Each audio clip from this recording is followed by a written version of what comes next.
Hey everyone, Rob here, and it's the 12th of November.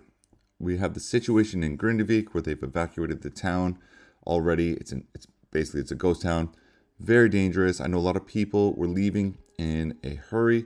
The amount of earthquake activity, possible eruption, a very shallow magma tunnel with the potential of an eruption increasing all the time. I mean, this news is constantly changing. And we're seeing news agencies around the world are now covering this because the state of emergency was upgraded a couple days ago. Evacuating a town because of a possible eruption is all. I mean, it's big news. These people, I think it was 2,000 something people, live in Grindavik. Their lives are turned upside down, as some of them are even living in just aid shelters and gymnasiums around the world. But I got a lot of comments and a lot of people wondering about the pets that were left behind, and there was a lot of flack that people were getting, saying, "How could you leave a pet behind?" I mean, you can't possibly imagine putting yourself in the shoes of people trying to get their children together, their families, grandparents. I mean, who knows?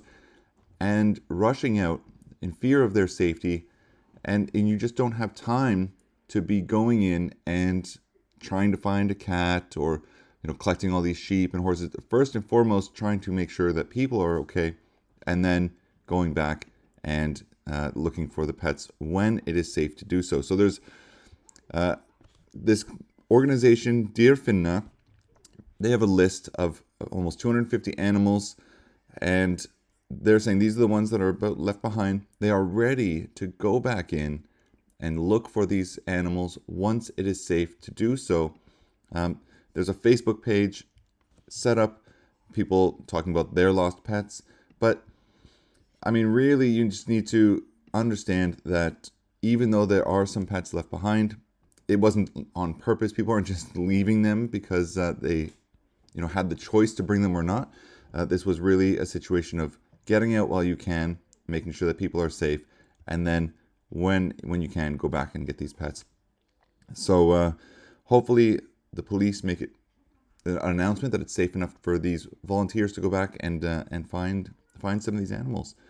But in terms of the activity that's been going on, it's a rather quiet night last night. I mean, there's still, you can see the chart here at the bottom, still some activity going on, considerable when you're looking at previous weeks. And there's still a lot of these green stars showing high magnitude earthquakes, but it has settled down somewhat since yesterday, which is good news. But as I said, Facebook pages are set up for finding the pets. And we have from the road administration, I saw on Facebook, here's a post. Let me just hit replay here. A post showing the kind of damage that these earthquakes are doing. Now, this was filmed, I believe, yesterday, 14 hours ago. So this was filmed on the 11th of November. And you can see just the kind of damage that has been done to the town of Grindavik when it comes only to the road, let alone people's homes and other places like that. So really a devastating blow to this city. Even if there's no eruption, the work to put everything back together is going to be substantial. And then one last thing, I've talked about people being displaced.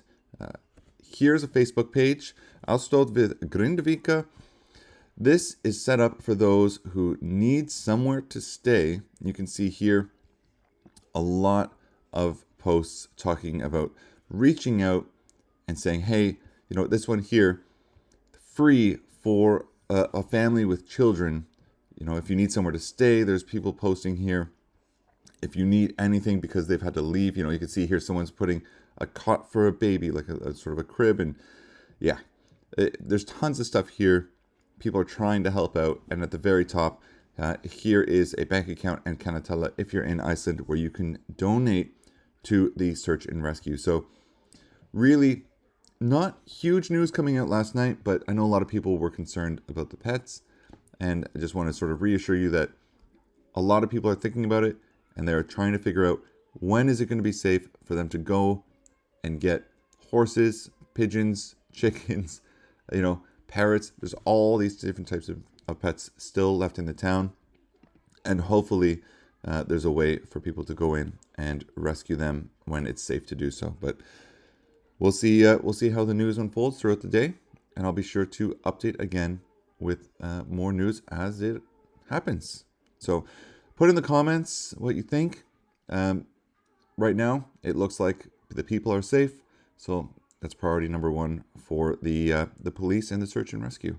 So until the next bit of news, thank you so much for watching.